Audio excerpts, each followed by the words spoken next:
അല്ല 20 മിനിറ്റ് കൂടി താൻ അവിടെ നിന്നിരുന്നെങ്കിൽ കൊല്ലപ്പെടുമായിരുന്നു എന്നാണ് ഹസീന പറയുന്നത്. ഹസീനയും സഹോദരി രഹാനയും കൂടിയാണ് ഇന്ത്യയിലേക്ക് രക്ഷപ്പെട്ടത്. ഇന്ത്യയിലേക്ക് ആയിരുന്നില്ല അവരുടെ ഉദ്ദേശം.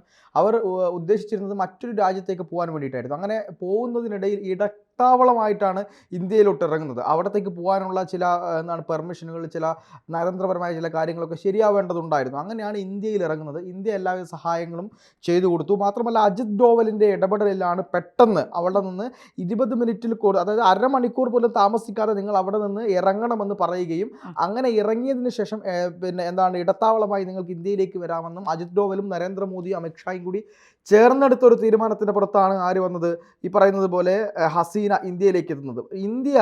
ഹസീന പറയുന്നത് എനിക്ക് കുറച്ചുകൂടി പുറത്തെ രാജ്യത്തേക്ക് പോകാൻ താല്പര്യമുണ്ട്, അവിടെ അവർ പറയുകയാണെങ്കിൽ അങ്ങോട്ട് പോയിക്കോളാം എന്നാണ് പറഞ്ഞിരുന്നത്. പക്ഷേ എന്തൊക്കെയോ ചില കാരണങ്ങളാലോ അല്ലെങ്കിൽ ആരുടെയൊക്കെയോ ഇടപെടൽ മൂലമോ അല്ലെങ്കിൽ എന്തോ കാര്യം ഭയന്നോ മറ്റ് രാജ്യങ്ങൾ ഇവർ പോകാൻ തീരുമാനിച്ച രാജ്യം അവിടത്തേക്ക് പോകാൻ ഹസീനയ്ക്ക് ചെറിയ ചില പ്രശ്നങ്ങൾ, ചില തടസ്സവാദങ്ങൾ മുന്നിൽ വെച്ചപ്പോൾ അതിനെ തട്ടിമാറ്റിക്കൊണ്ട് ഇന്ത്യ പറഞ്ഞു നിങ്ങൾ എങ്ങോട്ട് പോകേണ്ടതില്ല, നിങ്ങൾക്ക് ഇന്ത്യയിൽ തുടരാം എന്ന നിലപാടാണ് ഇന്ത്യ സ്വീകരിച്ചത്. ഒരു ഇടത്താവളമായി ഇന്ത്യ എടുത്തെങ്കിലും പക്ഷേ ഒരു സുരക്ഷിത താവളമായിട്ട് പിന്നീട് അങ്ങോട്ട് സ്ഥിരമായി ഇന്ത്യയിലേക്ക് രാഷ്ട്രീയ അഭയം തേടുന്ന കാഴ്ചയാണ് നമ്മൾ കണ്ടത്.